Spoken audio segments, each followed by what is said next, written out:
हाँ जी, स्वागत है जी ਤੁਹਾਡਾ ਸਾਰਿਆਂ ਦਾ ਸਾਡੇ YouTube channel exam study with job alert ਤੇ। ਸੋ ਮਾਸਟਰ ਕੇਡਰ ਅਪਕਮਿੰਗ ਵੈਕੈਂਸੀ, ਸੋ ਇਹਦਾ ਨੋਟੀਫਿਕੇਸ਼ਨ ਜਿਹੜਾ ਹਾਲੇ ਤੱਕ ਆਊਟ ਨਹੀਂ ਹੋਇਆ, ਪਰ ਕਲਾਸ ਆ ਜਿਹੜੀ ਉਹ ਸਟਾਰਟ ਕੀਤੀ ਹੋਈ ਹੈ। ਚੌਥਾ ਭਾਗ ਅਗਲੇ ਲੰਮੇ MCQ ਪ੍ਰਸ਼ਨ ਉੱਤਰ ਲੈ ਕੇ ਆਏ ਹਾਂ। ਸੋ ਜਿਨ੍ਹਾਂ ਨੇ ਹਾਲੇ ਤੱਕ ਪਹਿਲਾਂ ਵਾਲੇ ਭਾਗ ਨੇ ਜਿਹੜੇ ਰੀਡ ਨਹੀਂ ਕੀਤੇ ਤਾਂ ਚੈਨਲ ਦੀ ਪਲੇਲਿਸਟ ਵਿੱਚ ਜਾ ਕੇ ਰੀਡ ਕਰ ਲਿਓ, ਜਾਂ ਫਿਰ ਵੀਡੀਓ ਦੀ ਡਿਸਕ੍ਰਿਪਸ਼ਨ ਦੇ ਵਿੱਚ ਤੁਹਾਨੂੰ ਲਿੰਕ ਮਿਲ ਜਾਏਗਾ। ਤਾਂ ਇਸ ਤੋਂ ਪਹਿਲਾਂ ਵਾਲੇ ਜੋ 3 ਭਾਗ तो वो जो MCQ प्रश्न उत्तर तो प्रोवाइड किए ने तो वो कर लियो। लेट क्लास है इस करके काफ़ी दिनों बाद तो प्रोवाइड करते हैं, क्योंकि असी भी नोटिफिकेशन की जी वेट कर रहे हैं कि इहदा नोटिफिकेशन जो जल्द तो जल्द आउट हो जाए। सो कुछ दिनों में क्लीयर हो जाएगा कि ये वैकेंसियां का नोटिफिकेशन है जोड़ा आउट होएगा या फिर नहीं होएगा। सो इस करके क्लास का प्रोसैस जोड़ा स्लो है वो इस करके रखा गया। पर जो भी उम्मीदवार जुड़ रहे हैं तो चैनल को सबसक्राइब तो बैल आइकन नाल ते प्रेस करके रख लियो, क्योंकि जो भी नोटिफिकेशन आउट होंदा है तो नाल दी नाल कंटिन्यू क्लासां तुहाडियां स्टार्ट हो जाणगीआं, विच तुहानूं क्लास है जिहड़ी वो लगती रहेगी। तो स्टार्ट करते हैं जी अगले प्रश्न उत्तर। तो प्रश्न नंबर 56 तो स्टार्ट करांगे। टाइफून चक्रवात किहड़े महासागर दे विच आउंदा है? तो ये भी पूछ लिया जाता है टाइफून की है। तो टाइफून है जिहड़ा एक चक्रवात हुंदा है। तो इत्थे क्वेश्चन पूछा गया ये किहड़े महासागर दे विच आउंदा है। नीचे 4 ऑप्शन ने, बिल्कुल इसी तरह तुहानूं एग्जाम दे विच ऑप्शन ने जिहड़ियां वो दित्तियां जाणगीआं। प्रशांत महासागर, अटलांटिक महासागर, हिंद महासागर या फिर उपरोक्त सारे विच। तो ये आउंदा जी प्रशांत महासागर दे विच। ऑप्शन ऊड़ा जिहड़ा राइट आंसर बनेगा। अगला प्रश्न है सवेज नहर है जिहड़ी इसकी लंबाई कितनी है? 220 किलोमीटर, 168 किलोमीटर, 150 किलोमीटर या फिर 760 किलोमीटर। तो सवेज नहर है जिहड़ी इसकी लंबाई है जिहड़ी 168 किलोमीटर है। अते सवेज नहर का जिहड़ा निर्माण कारज सीगा वो 25 अप्रैल 1859 ईस्वी दे विच शुरू होया सीगा, अते नवंबर 1869 दे विच ये बन के जिहड़ी तैयार हो गई सी। अते ये नहर है जिहड़ी भूमध मार्ग ते लाल सागर नूं आपस दे विच जोड़दी है। अगर ये पूछ लिया जाए अलग किन्हां नूं करदी है तो अफ्रीका ते एशिया महाद्वीप नूं ये नहर है जिहड़ी यानी कि सवेज नहर है जिहड़ी अलग करदी है। सो कोई भी क्वेश्चन पूछा जा सकता है तो निर्माण कार्य ते पूछा जा सकता है 25 अप्रैल 1859 नूं होया सी, जां ये भी पूछा जा सकता है सवेज नहर कदों बन के तैयार हुई सी? 1869 नवंबर दे विच तैयार हो गई सी। जां ये पूछा जा सकता है ये नहर है जिहड़ी किन्हां नूं आपस दे विच जोड़दी है? तो भूमध मार्ग ते लाल सागर नूं। अगर ये पूछ लिया जाता है कि अलग किस नूं करदी है? अफ्रीका ते एशिया महाद्वीप नूं। सो इहदे विच्चों कोई भी क्वेश्चन तुहाडे तो पूछा जा सकता है। तो इस प्रश्न के हिसाब नाल आंसर जिहड़ा अपना आड़ा बनेगा। सवेज नहर की लंबाई है जिहड़ी 168 किलोमीटर है। अगला प्रश्न है मोस्ट इंपोर्टेंट है, नेपाल दे विच माउंट एवरेस्ट नूं की कहा जाता है? नेपाल दे विच पूछा गया, काफ़ी बार एग्जाम दे विच क्वेश्चन आया हुआ है। माउंट एवरेस्ट, कोलोलंगमा, सागरमाथा या फिर पैगास। तो नेपाल दे विच माउंट एवरेस्ट नूं जिहड़ा सागर माथा कहा जाता है। माउंट एवरेस्ट की जिहड़ी 8848 वर्ग मीटर अते सब तो संसार की उच्ची चोटी है। ये तो सब तो पहले जिहड़ा ई हिलेरी जो न्यूजीलैंड का निवासी सी अते उहदे नाल साथी सी जिहड़ा टेनजिंग नोरगे, ये इसते सब तो पहला इस चोटी ते चढ़े सीगे। अते अवतार सिंह जो चीमा सी इसते चढ़न वाला पहला भारती सी। अते अगर ये पूछ लिया जाए पहली भारतीय महिला किहड़ी सी तो वो सी बछिंद्री पाल। तो इहदे चों कोई भी क्वेश्चन पूछा जा सकता है। तो इस हिसाब नाल बनेगा इहदा राइट आंसर है जिहड़ा ईडी बनेगा। नेपाल दे विच जो माउंट एवरेस्ट उच्ची चोटी है तो उसनूं सागर माथा जिहड़ा कहा जाता है। अगला प्रश्न है अल-नीनो जलधारा किहड़े महासागर तो वगदियां हन? जो अल-नीनो जलधारावां ने ये किहड़े महासागर तो वगदियां ने? प्रशांत महासागर, हिंद महासागर, अंध महासागर या फिर अरब सागर। तो अल-नीनो जो जलधारावां ने तो ये प्रशांत महासागर तो वगदियां ने। ऑप्शन ऊड़ा राइट आंसर बनेगा। इन्हां नूं अल-नीनो या फिर ला नीनो गर्म जलधारा जो पेरू तो बंगाल की खाड़ी तक सफ़र तय करती है। ये भारत विच ਸੋਕਾ ਜਿਹੜਾ ਪੈਦਾ ਕਰਦੀ ਹੈ, ਗਰਮੀ ਵਧਾਉਂਦੀ ਹੈ, ਵਰਖਾ ਵਿੱਚ ਕਮੀ ਲੈ ਕੇ ਆਉਂਦੀ ਹੈ।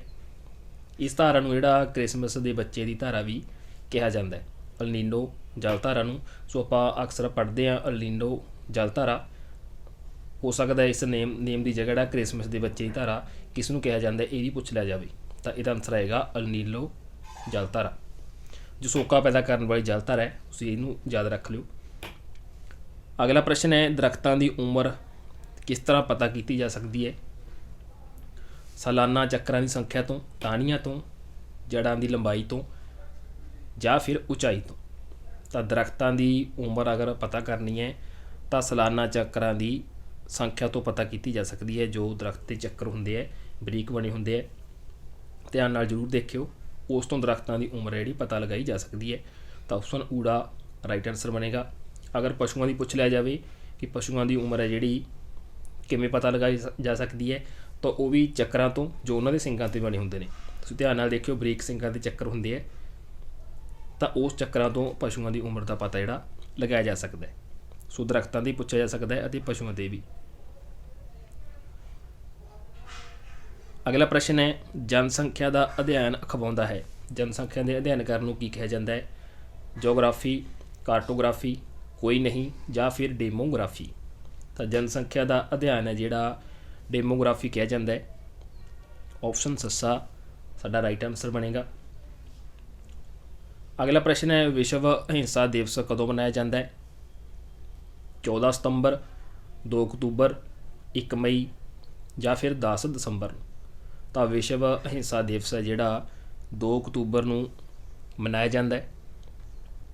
ਇਰਾਨੀ ਨਾਗਰਿਕ ਸ਼ੀਰੀਨ ਇਬਾਦੀ ਦੁਆਰਾ ਪ੍ਰਸਤਾਵ ਸੁਝਾਵ ਨੂੰ ਯੂਐਨਓ ਜਨਰਲ ਅਸੈਂਬਲੀ ਨੇ 2007 ਤੋਂ ਬਾਅਦ ਇਸ ਦਿਵਸ ਨੂੰ ਯੂਐਨਓ ਦੇ ਸਾਰੇ ਮੈਂਬਰ ਦੇਸ਼ਾਂ ਨੂੰ ਮਹਾਤਮਾ ਗਾਂਧੀ ਦੇ ਜਨਮ ਦਿਵਸ 2 ਅਕਤੂਬਰ ਨੂੰ ਵਿਸ਼ਵ ਅਹਿੰਸਾ ਦੇ ਰੂਪ ਵਿੱਚ ਮਨਾਉਣ ਦਾ ਜਿਹੜਾ ਆਦੇਸ਼ ਹੈ ਉਹ ਦਿੱਤਾ ਸੀ। ਅਗਲਾ ਪ੍ਰਸ਼ਨ ਹੈ, ਕਿਹੜੇ ਮੁਗਲ ਸ਼ਾਸਕ ਨੇ ਆਪਣੀ ਆਤਮ ਕਥਾ ਜਿਹੜੀ ਲਿਖੀ ਸੀ? ਅਕਬਰ, ਹਮਾਯੂ, ਸ਼ਾਹਜਹਾਂ, ਜਾਂ ਫਿਰ ਬਾਬਰ ਨੇ? ਤਾਂ ਇਹਦਾ ਆਨਸਰ ਤੁਹਾਨੂੰ ਪਤਾ ਲੱਗ ਗਿਆ ਹੋਵੇਗਾ, ਬਾਬਰ ਦੁਆਰਾ। ਜੋ ਮੁਗਲ ਸ਼ਾਸਕ ਸੀਗੇ ਇਹਨਾਂ ਨੇ ਆਪਣੀ ਆਤਮ ਕਥਾ ਜਿਹੜੀ ਲਿਖੀ ਸੀ, ਇਹਨਾਂ ਦੀ ਆਤਮ ਕਥਾ ਦਾ ਨਾਮ ਸੀ ਜਿਹੜਾ ਤੁਝ ਕੇ ਬਾਬਰੀ ਸੀ, ਅਤੇ ਤੁਰਕੀ ਭਾਸ਼ਾ ਦੇ ਵਿੱਚ ਲਿਖੀ ਗਈ ਸੀ। ਇਸ ਤੋਂ ਇਲਾਵਾ ਇਸ ਨੂੰ ਬਾਬਰਨਾਮਾ ਵੀ ਕਿਹਾ ਜਾਂਦਾ ਹੈ। ਇਸ ਤੋਂ ਬਾਅਦ ਜਹਾਂਗੀਰ ਨੇ ਵੀ ਆਪਣੀ ਆਤਮ ਕਥਾ ਲਿਖੀ ਸੀ, ਤੁਝ ਕੇ ਜਹਾਂਗੀਰੀ, ਜੋ ਫਾਰਸੀ ਭਾਸ਼ਾ ਦੇ ਵਿੱਚ ਲਿਖੀ ਗਈ ਸੀ। ਇਸ ਤੋਂ ਇਲਾਵਾ ਜੋ ਹਮਾਯੂ ਦੀ ਭੈਣ ਸੀ ਜਿਨ੍ਹਾਂ ਦਾ ਨਾਮ ਗੁਲਬਦਨ ਬੇਗਮ ਸੀ, ਉਹਨਾਂ ਨੇ ਹਮਾਯੂਨਾਮਾ ਦੀ ਰਚਨਾ ਕੀਤੀ ਸੀ। ਸੋ ਇਹਦਾ ਰਾਈਟ ਆਨਸਰ ਬਣੇਗਾ ਜੀ ਬਾਬਰ। ਤੁਝ ਕੇ ਬਾਬਰੀ ਬਾਬਰ ਦੀ ਆਤਮ ਕਥਾ ਸੀ, ਅਤੇ ਇਹਦੀ ਜਿਹੜੀ ਲੈਂਗੁਏਜ ਸੀ, ਭਾਸ਼ਾ ਸੀ, ਉਹ ਤੁਰਕੀ ਸੀ।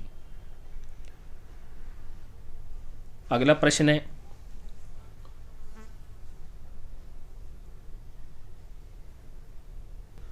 ਤਾਂ ਅੱਗੇ ਟੈਸਟ ਆ ਉਲਸੀਓ ਟੈਸਟ, ਤਾਂ ਇੱਥੇ ਫੌਂਟ ਚੇਂਜ ਹੋਏ ਨੇ, ਟੈਸਟ ਲਿਖਿਆ ਹੈ।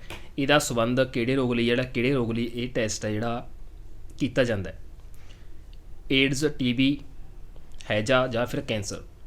ਤਾਂ ਇਹਦਾ ਰਾਈਟ ਆਨਸਰ ਆਏਗਾ ਏਡਜ਼ ਲਈ। ਜੋ ਉਲਸੀਓ ਟੈਸਟ ਹੈ ਇਹ ਰੋਗ ਨਾਲ ਸੰਬੰਧਿਤ ਏਡਜ਼ ਰੋਗ ਨਾਲ ਸੰਬੰਧਿਤ ਟੈਸਟ ਹੈ। ਤਾਂ ਆਪਸ਼ਨ ਊੜਾ ਰਾਈਟ ਆਨਸਰ ਬਣੇਗਾ।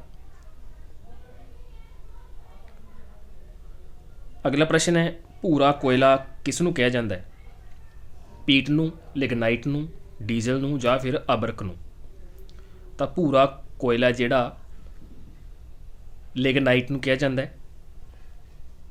ਆਪਸ਼ਨ ਆੜਾ ਰਾਈਟ ਆਨਸਰ ਬਣੇਗਾ।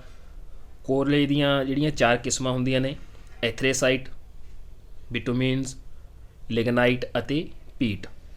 ਐਥਰੇਸਾਈਟ ਜੋ ਕਿਸਮ ਹੈ ਸਭ ਤੋਂ ਵਧੀਆ ਕਿਸਮ ਹੁੰਦੀ ਹੈ ਕੋਇਲੇ ਦੀ, ਜੋ ਤਹਿਦਾਰ ਚਟਾਨਾਂ ਤੋਂ ਪ੍ਰਾਪਤ ਹੁੰਦਾ ਹੈ। ਪਹਿਲੇ ਸਥਾਨ 'ਤੇ ਚੀਨ ਅਤੇ ਭਾਰਤ ਹੈ ਜਿਹੜਾ ਉਹ ਤੀਜੇ ਸਥਾਨ 'ਤੇ ਹੈ। ਸੋ ਇਹ ਜ਼ਰੂਰ ਯਾਦ ਰੱਖ ਲਿਓ। ਪੀਟ ਹੈ ਜਿਹੜੀ ਸਭ ਤੋਂ ਮਾੜੀ ਕਿਸਮ ਹੁੰਦੀ ਹੈ ਕੋਇਲੇ ਦੀ, ਅਤੇ ਆਇਰਨ ਸਲਫਾਈਡ ਹੁੰਦਾ ਜਿਹੜਾ ਇਸ ਨੂੰ ਝੂਠਾ ਕੋਇਲਾ ਵੀ ਕਿਹਾ ਜਾਂਦਾ ਹੈ। ਸੋ ਕੋਇਲੇ ਨਾਲ ਸੰਬੰਧਿਤ ਜ਼ਰੂਰੀ ਗੱਲਾਂ ਨੇ ਇਸ ਕੁਐਸਚਨ 'ਚ ਜੋ ਬਣਦੀਆਂ ਨੇ। ਸੋ ਮੇਨ ਇਹਦਾ ਜਿਹੜਾ ਰਾਈਟ ਆਨਸਰ ਬਣੇਗਾ ਉਹ ਲਿਗਨਾਈਟ ਬਣੇਗਾ। ਲਿਗਨਾਈਟ ਨੂੰ ਹੈ ਜਿਹੜਾ ਭੂਰਾ ਕੋਇਲਾ ਕਿਹਾ ਜਾਂਦਾ ਹੈ। ਅਗਲਾ ਪ੍ਰਸ਼ਨ ਹੈ, ਜਾਤ ਤੇ ਸਵਾਰ ਦੇ ਪਦ ਕਿਹੜੀ ਪ੍ਰਣਾਲੀ ਨਾਲ ਸੰਬੰਧਿਤ ਹਨ? ਕਨਕੂਤ ਪ੍ਰਣਾਲੀ, ਬਟਾਈ ਪ੍ਰਣਾਲੀ, ਮਨਸਬਦਾਰੀ ਪ੍ਰਣਾਲੀ ਜਾਂ ਫਿਰ ਜ਼ਬਤੀ ਪ੍ਰਣਾਲੀ ਨਾਲ। ਜਾਂ ਜਾਤ ਤੇ ਸਵਾਰ ਦੇ ਪਦ ਨੇ ਜਿਹੜੇ ਮਨਸਬਦਾਰ ਪ੍ਰਣਾਲੀ ਨਾਲ ਸੰਬੰਧਿਤ ਨੇ। Option E D right answer ਬਣੇਗਾ। ਅਗਲਾ ਪ੍ਰਸ਼ਨ ਹੈ ਮੋਸਟ ਇੰਪੋਰਟੈਂਟ ਹੈ, ਮਨਸਬਦਾਰੀ ਪ੍ਰਣਾਲੀ ਦਾ ਸੰਸਥਾਪਕ ਕੌਣ ਸੀ? ਬਾਬਰ, ਅਕਬਰ, ਜਹਾਂਗੀਰ ਜਾਂ ਫਿਰ ਔਰੰਗਜ਼ੇਬ। ਤਾਂ ਮਨਸਬਦਾਰ ਪ੍ਰਣਾਲੀ ਦੇ ਸੰਸਥਾਪਕ ਸੀ ਜਿਹੜੇ ਉਹ ਅਕਬਰ ਸੀਗੇ। ਆਪਸ਼ਨ ਆੜਾ ਰਾਈਟ ਆਨਸਰ ਬਣੇਗਾ। ਮਨਸਬਦਾਰੀ ਪ੍ਰਣਾਲੀ ਸੀ ਜਿਹੜੀ 1571 ਦੇ ਵਿੱਚ ਅਕਬਰ ਨੇ ਮੀਰ ਬਖਸ਼ੀ ਸ਼ਾਹਬਾਜ਼ ਖਾਂ ਦੀ ਮਦਦ ਨਾਲ ਸੈਨਿਕ ਤੇ ਅਸੈਨਿਕ ਸੰਬੰਧੀ ਇਹ ਪ੍ਰਣਾਲੀ ਜਿਹੜੀ ਸ਼ੁਰੂ ਕੀਤੀ ਸੀ। ਇਹਦਾ ਅਰਥ ਸੀਗਾ, ਯਾਨੀ ਕਿ ਮਨਸਬਦਾਰੀ ਪ੍ਰਣਾਲੀ ਦਾ ਅਰਥ ਹੈ ਪਦਵੀ ਜਾਂ ਸਥਾਨ। ਸੋ ਮੁਗਲ ਦਰਬਾਰ ਸੀ ਜਿਹੜਾ ਤਾਂ ਮਹੱਤਵਪੂਰਨ ਕਰਮਚਾਰੀ ਸੀ ਜਿਹੜਾ ਇਸ ਸਮੇਂ ਮਨਸਬਦਾਰ ਹੁੰਦਾ ਸੀ, ਭਾਵੇਂ ਉਹ ਕਵੀ ਸੀ ਚਾਹੇ ਉਹ ਸੈਨਾਪਤੀ ਸੀ, ਤਾਂ ਉਸ ਨੂੰ ਜਿਹੜਾ ਮਨਸਬਦਾਰ ਕਿਹਾ ਜਾਂਦਾ ਸੀ। ਅਤੇ ਅਕਬਰ ਦੇ ਸਮੇਂ ਇਹਨਾਂ ਦੀ ਜਿਹੜੀਆਂ 31 ਸ਼੍ਰੇਣੀਆਂ ਸੀ। ਸੋ ਇਹ ਜ਼ਰੂਰ ਯਾਦ ਰੱਖ ਲਿਓ। ਤਾਂ ਸੰਸਥਾਪਕ ਇਸ ਦੇ ਅਕਬਰ ਹੋਏ ਨੇ। ਆਪਸ਼ਨ ਆੜਾ ਰਾਈਟ ਆਨਸਰ ਬਣੇਗਾ। ਅਗਲਾ ਪ੍ਰਸ਼ਨ ਹੈ, ਅਕਬਰ ਦਾ ਸਰਪ੍ਰਸਤ ਕੌਣ ਸੀ? ਬੈਰਮ ਖਾਂ, ਹਮਾਯੂ, ਸਲੀਮ ਜਾਂ ਫਿਰ ਸ਼ਾਹਜਹਾਂ। ਤਾਂ ਇਹਦਾ ਰਾਈਟ ਆਨਸਰ ਆਏਗਾ ਜੀ ਆਪਸ਼ਨ ਊੜਾ ਬੈਰਮ ਖਾਂ, ਜੋ ਅਕਬਰ ਦੇ ਸਰਪ੍ਰਸਤ ਸੀਗੇ। ਹਮਾਯੂ ਨੇ ਜਿਹੜਾ ਬੈਰਮ ਖਾਂ ਨੂੰ ਅਕਬਰ ਦਾ ਸਰਪ੍ਰਸਤ ਬਣਾਇਆ ਸੀ।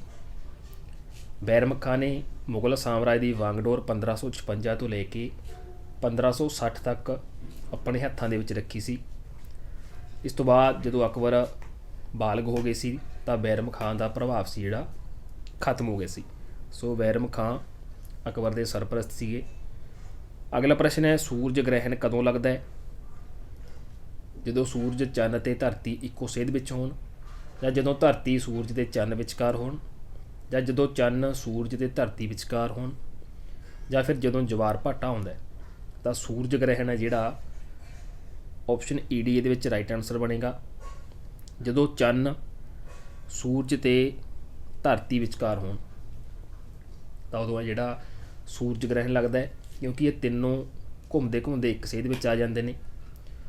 ਅਤੇ ਜਦੋਂ ਸੂਰਜ ਅਤੇ ਧਰਤੀ ਵਿਚਕਾਰ ਚੰਨ ਆ ਜਾਂਦਾ ਹੈ ਤਾਂ ਚੰਨ ਦਾ ਪਰਛਾਵਾਂ ਜਿਹੜਾ ਉਹ ਧਰਤੀ 'ਤੇ ਪੈਂਦਾ ਹੈ ਅਤੇ ਧਰਤੀ ਦੀ ਵਾਰਸ਼ਿਕ ਗਤੀ ਦਾ ਕਾਰਨ ਹੁੰਦਾ ਹੈ। ਇੱਕ ਸਾਲ ਵਿੱਚ ਆਮ ਤੌਰ 'ਤੇ ਕੁੱਲ ਜਿਹੜੇ 7 ਗ੍ਰਹਿਣ ਲੱਗਦੇ ਨੇ, 4 ਜਾਂ 5 ਸੂਰਜ ਗ੍ਰਹਿਣ ਅਤੇ 3 ਜਾਂ 4 ਚੰਨ ਗ੍ਰਹਿਣ। ਤਾਂ ਇਹ ਵੀ ਗਿਣਤੀ 'ਤੇ ਪੁੱਛ ਲਿਆ ਜਾਂਦਾ ਹੈ ਕਿ ਸਾਲ ਦੇ ਵਿੱਚ ਕਿੰਨੇ ਸੂਰਜ ਗ੍ਰਹਿਣ ਲੱਗਦੇ ਨੇ ਜਾਂ ਫਿਰ ਚੰਨ ਗ੍ਰਹਿਣ ਲੱਗਦੇ ਨੇ। ਤਾਂ ਇਹ ਵੀ ਤੁਸੀਂ ਯਾਦ ਰੱਖਿਓ। ਤਾਂ option E D right answer ਬਣੇਗਾ। ਅਗਲਾ ਪ੍ਰਸ਼ਨ ਹੈ, ਬੰਗਾਲ ਵਿਭਾਜਨ ਦੇ ਵਿਰੋਧ 'ਚ ਕਿਹੜਾ ਅੰਦੋਲਨ ਚਲਾਇਆ ਗਿਆ ਸੀਗਾ? ਵਿਭਾਜਨ ਯਾਨੀ ਕਿ ਵੰਡ, ਅਸਹਿਯੋਗ ਅੰਦੋਲਨ, ਸਿਵਲ ਨਾਫਰਮਾਨੀ, ਭਾਰਤ ਛੱਡੋ ਅੰਦੋਲਨ ਜਾਂ ਫਿਰ ਸਵਦੇਸ਼ੀ ਅੰਦੋਲਨ। ਤਾਂ ਬੰਗਾਲ ਵਿਭਾਜਨ, ਬੰਗਾਲ ਵੰਡ 1905, ਇਸ ਦੇ ਵਿਰੋਧ ਦੇ ਵਿੱਚ ਜਿਹੜਾ ਸਵਦੇਸ਼ੀ ਅੰਦੋਲਨ ਹੈ ਜਿਹੜਾ ਚਲਾਇਆ ਗਿਆ ਸੀ। ਆਪਸ਼ਨ ਸੱਸਾ ਰਾਈਟ ਆਨਸਰ ਬਣੇਗਾ। ਅਗਲਾ ਪ੍ਰਸ਼ਨ ਹੈ, ਸਿੱਖਿਆ ਦਾ ਅਧਿਕਾਰ ਕਿਹੜੀ ਸੋਧ ਰਾਹੀਂ ਭਾਰਤੀ ਨਾਗਰਿਕਾਂ ਨੂੰ ਦਿੱਤਾ ਗਿਆ ਸੀ? 86ਵੀਂ ਸੋਧ ਰਾਹੀਂ, 91ਵੀਂ ਸੋਧ ਰਾਹੀਂ, 73ਵੀਂ ਸੋਧ ਰਾਹੀਂ ਜਾਂ ਫਿਰ 82ਵੀਂ ਸੋਧ ਰਾਹੀਂ। ਤਾਂ ਸਿੱਖਿਆ ਦਾ ਅਧਿਕਾਰ ਹੈ ਜਿਹੜਾ 86ਵੀਂ ਸੋਧ ਰਾਹੀਂ ਭਾਰਤੀ ਨਾਗਰਿਕਾਂ ਨੂੰ ਦਿੱਤਾ ਗਿਆ ਸੀ। 11ਵਾਂ ਭਾਰਤੀ ਨਾਗਰਿਕਤਾ ਦਾ ਖਿਤਾਬ 86ਵੇਂ ਸੰਵਿਧਾਨਕ ਸੋਧ 2002 ਰਾਹੀਂ 6 ਤੋਂ 14 ਸਾਲ ਦੇ ਬੱਚਿਆਂ ਦੇ ਮਾਤਾ ਪਿਤਾ ਜਾਂ ਸਰਪ੍ਰਸਤ ਨੂੰ ਆਪਣੇ ਬੱਚਿਆਂ ਨੂੰ ਸਿੱਖਿਆ ਦਿਵਾਉਣ ਦਾ ਮੌਕਾ ਪ੍ਰਦਾਨ ਕਰਵਾਉਣ ਬਾਰੇ ਜਿਹੜਾ ਦਿੱਤਾ ਗਿਆ ਸੀਗਾ। ਅਗਲਾ ਪ੍ਰਸ਼ਨ ਹੈ, ਬਲਵੰਤ ਰਾਏ ਮਹਿਤਾ ਕਮੇਟੀ 1956-57, ਤਾਂ ਇਹਦਾ ਸੰਬੰਧ ਕਿਸ ਨਾਲ ਸੀਗਾ? ਅਕਸਰ ਐਗਜ਼ਾਮ ਦੇ ਵਿੱਚ ਕੁਐਸਚਨ ਪੁੱਛਿਆ ਜਾਂਦਾ ਹੈ। ਪਹਿਲਾਂ ਜੋ ਟੈਟ ਦਾ ਐਗਜ਼ਾਮ ਹੋਇਆ ਸੀ ਤਾਂ ਉਹਦੇ ਵਿੱਚ ਵੀ ਇਹ ਕੁਐਸਚਨ ਜਿਹੜਾ ਪੁੱਛਿਆ ਗਿਆ ਸੀ। ਸੋ ਇਹਦਾ ਸੰਬੰਧ ਕਿਸ ਨਾਲ ਸੀਗਾ? ਕੇਂਦਰ ਰਾਜ ਸੰਬੰਧ ਨਾਲ, ਬੈਂਕਿੰਗ ਪ੍ਰਣਾਲੀ 'ਚ ਸੁਧਾਰ ਨਾਲ, ਰੇਲਵੇ ਪ੍ਰਣਾਲੀ 'ਚ ਸੁਧਾਰ ਨਾਲ ਜਾਂ ਫਿਰ ਪੰਚਾਇਤੀ ਪ੍ਰਣਾਲੀ ਨਾਲ। ਤਾਂ ਬਲਵੰਤ ਰਾਏ ਮਹਿਤਾ ਕਮੇਟੀ ਦਾ ਜਿਹੜਾ ਸੰਬੰਧ ਸੀਗਾ ਉਹ ਪੰਚਾਇਤੀ ਪ੍ਰਣਾਲੀ ਨਾਲ ਸੰਬੰਧਿਤ ਸੀ। ਇਹ ਆਪਸ਼ਨ ਸੱਸਾ ਰਾਈਟ ਆਨਸਰ ਬਣੇਗਾ। ਇਸ ਤੋਂ ਇਲਾਵਾ ਪੰਚਾਇਤੀ ਪ੍ਰਣਾਲੀ ਨਾਲ ਹੋਰ ਸੰਬੰਧਿਤ ਕਮੇਟੀਆਂ ਵੀ ਸੀ, ਜਿਹਦੇ ਵਿੱਚ ਅਸ਼ੋਕ ਮਹਿਤਾ ਕਮੇਟੀ ਆ ਜਾਂਦੀ ਹੈ, PVK ਰਾਏ ਕਮੇਟੀ ਆ ਜਾਂਦੀ ਹੈ, LM ਸਿੰਘਵੀ ਕਮੇਟੀ ਆ ਜਾਂਦੀ ਹੈ, PK ਥੁੰਗਨ ਕਮੇਟੀ ਆ ਜਾਂਦੀ ਹੈ ਅਤੇ ਸੰਸ਼ੋਧਨ ਜਿਹੜੇ 64ਵਾਂ ਸੰਵਿਧਾਨਕ ਸੰਸ਼ੋਧਨ ਅਤੇ 73ਵਾਂ ਸੰਵਿਧਾਨਕ ਸੰਸ਼ੋਧਨ ਦੇ ਅੰਤਰਗਤ। ਸੋ ਮੇਨ ਇਹਦੇ ਵਿੱਚ ਅਸ਼ੋਕ ਮਹਿਤਾ ਕਮੇਟੀ ਜਾਂ ਫਿਰ ਬਲਵੰਤ ਰਾਏ ਮਹਿਤਾ ਕਮੇਟੀ ਹੀ ਪੁੱਛਿਆ ਜਾਂਦਾ ਹੈ। ਤਾਂ ਇਹ ਪੰਚਾਇਤੀ ਪ੍ਰਣਾਲੀ ਜਾਂ ਪੰਚਾਇਤੀ ਰਾਜ ਪ੍ਰਣਾਲੀ ਨਾਲ ਸੰਬੰਧਿਤ ਨੇ। ਤਾਂ ਆਪਸ਼ਨ ਸੱਸਾ ਇਹਦੇ ਵਿੱਚ ਰਾਈਟ ਆਨਸਰ ਬਣੇਗਾ। ਅਗਲਾ ਪ੍ਰਸ਼ਨ ਹੈ ਮਾਰਕੋ ਪੋਲੋ ਵਿਦੇਸ਼ੀ ਯਾਤਰੀ ਦਾ ਸੰਬੰਧ ਕਿਹੜੇ ਦੇਸ਼ ਨਾਲ ਸੀਗਾ। ਸੋ ਵਿਦੇਸ਼ੀ ਯਾਤਰੀ ਹੋਇਆ ਮਾਰਕੋ ਪੋਲੋ ਅਫਰੀਕਾ, ਇਟਲੀ, ਚੀਨ ਜਾਂ ਫਿਰ ਤਿੱਬਤ ਨਾਲ। ਤਾਂ ਇਹਦਾ ਸੰਬੰਧ ਸੀਗਾ ਜੀ ਇਟਲੀ ਨਾਲ। ਮਾਰਕੋ ਪੋਲੋ ਹੋਏ ਨੇ ਜੋ ਵਿਦੇਸ਼ੀ ਯਾਤਰੀ ਸੀ ਅਤੇ ਇਟਲੀ ਦੇਸ਼ ਦੇ ਨਾਲ ਇਹ ਸੰਬੰਧ ਹੈ ਜਿਹੜਾ ਰੱਖਦਾ ਸੀ। ਅਗਲਾ ਪ੍ਰਸ਼ਨ ਹੈ ਜਿੰਦਾ ਪੀਰ ਕਿਹੜੇ ਮੁਗਲ ਬਾਦਸ਼ਾਹ ਨੂੰ ਕਿਹਾ ਜਾਂਦਾ ਹੈ। ਬਾਬਰ, ਔਰੰਗਜ਼ੇਬ, ਸ਼ਾਹਜਹਾਂ ਜਾਂ ਫਿਰ ਅਕਬਰ ਨੂੰ। ਤਾਂ ਜਿੰਦਾ ਪੀਰ ਹੈ ਜਿਹੜਾ ਔਰੰਗਜ਼ੇਬ ਨੂੰ ਕਿਹਾ ਜਾਂਦਾ ਹੈ।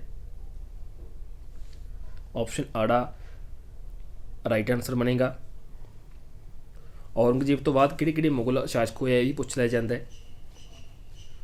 ਬਹਾਦਰ ਸ਼ਾਹ ਪਹਿਲਾ 1707 ਤੋਂ 12, ਜਹਾਂਗੀਰ ਸ਼ਾਹ ਹੋਏ ਨੇ 1712 ਤੋਂ 13, ਫਰੁਖਸੀਅਰ 1713 ਤੋਂ 19। ਤਾਂ ਇੰਨਾ ਡੀਪਲੀ ਨਹੀਂ ਇਹਦੇ ਵਿੱਚ ਜਾਇਆ ਜਾਏਗਾ, ਇੱਕ ਦੋ ਪੁੱਛੇ ਜਾ ਸਕਦੇ ਆ। ਤਾਂ ਜਿੰਦਾ ਪੀਰ ਹੈ ਜਿਹੜਾ ਔਰੰਗਜ਼ੇਬ ਨੂੰ ਕਿਹਾ ਜਾਂਦਾ ਹੈ। ਅਗਲਾ ਪ੍ਰਸ਼ਨ ਹੈ ਸਵਰਾਜ ਮੇਰਾ ਜਨਮ ਸਿੱਧ ਅਧਿਕਾਰ ਹੈ, ਮੈਂ ਇਸ ਨੂੰ ਲੈ ਕੇ ਰਹਾਂਗਾ। ਇਹ ਕਿਸ ਨੇ ਕਿਹਾ ਸੀ।